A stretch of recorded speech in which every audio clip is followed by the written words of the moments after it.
Hey everyone, it's Jose, and I'm making a follow-up to my Solana Saga review. So if you haven't watched that video already, it's needed for this one.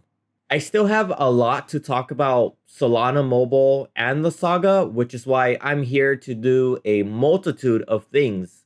I'm going to be making corrections from my Saga review, and I'm going to be addressing conversations around this phone and stuff like that. So let's start with the corrections. So turns out Samsung does have a Web3 wallet, part of their versatile wallet app. The crypto wallet seems to be very basic. I'm not sure how good or how secure it is, but it looks like a hot wallet because they have a 12-phrase seed, but they also have a dApp store. So overall, I think Samsung is going in the right direction. However, it's not as developed as what we get with the seed vault on the Saga. Also, just a funny story. So I wasn't going to mention Samsung in my review video, but I switched it up anyways because I was going to name a Chinese phone company that I resonate with way more than Samsung because I don't really like Samsung. So by making this switch, I inadvertently made the mistake saying Samsung doesn't have a crypto wallet when I was supposed to say Xiaomi should make a crypto wallet. But yeah, I switched it up to Samsung because I knew most of you would not know who Xiaomi is. So I switched it to Samsung just to make it more linear. But I guess that's besides the point now. Next correction. So as of right now, ETH and Matic is not supported on the seed vault. It only supports Solana, even though the hot wallet side of Phantom Wallet does support these tokens. The seed vault only supports Solana. So yeah, that's an even bigger bummer. So I really hope Solana Mobile puts all their focus onto making bigger asset support on the phone, because right now it's just Solana focused and that's not really that diverse. I also said the dApp store is coming to other phones, so all the other Android phones. When that's not the case, Solana Mobile is still weighing whether to release the dApp store onto other phones, but as of right now, they have not decided. And then time for an update on my support ticket. So it's been a whole month and they have not gotten back to me, which I find to be super concerning because I think my questions were pretty much really straightforward that you can basically ask with the release of any smartphone because they're just that basic. And some time ago, I created a support ticket on Discord, and I think it was going relatively fine until they randomly closed it without, again, answering those questions, which, again, I find to be really concerning. But I do have some answers that I do want to share with you. So the main sensor does have OIS, it has Gorilla Glass Victus, 20-watt maximum wire charging. I'm not sure how fast wireless charging is, so that still needs to be figured out. And we are getting quarterly security patches and being able to upgrade to Android 15, at least Android 15. And I think that's about it. If they ever get back to me with the remainder of the other questions, then I'll just put it in the video description of this video and my other Solana videos.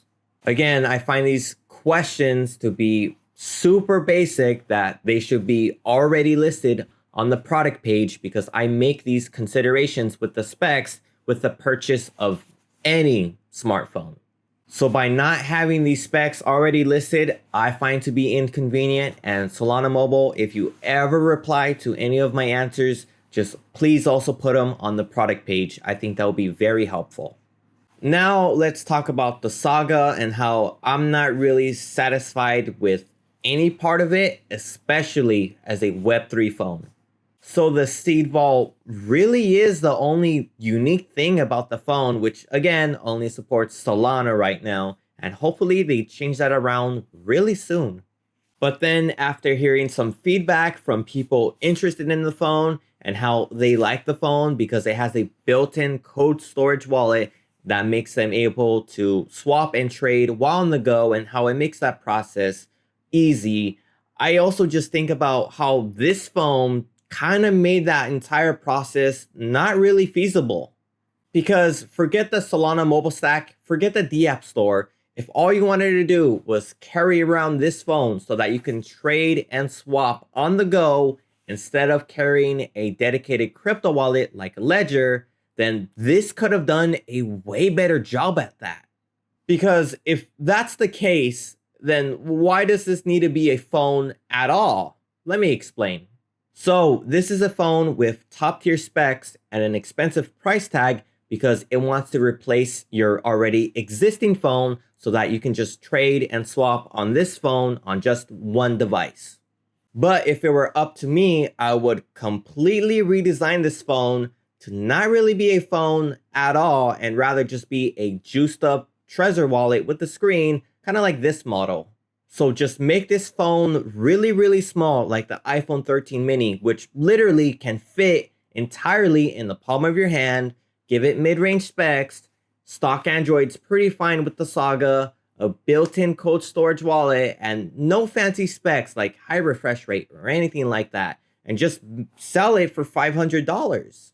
Because now we have a device that is super pocketable, capable of storing your Web3 assets, and it runs stock Android, so you can use it like a phone, but it doesn't have to replace your already existing phone, so it doesn't matter if it has bad speakers or bad cameras because it's not replacing your phone.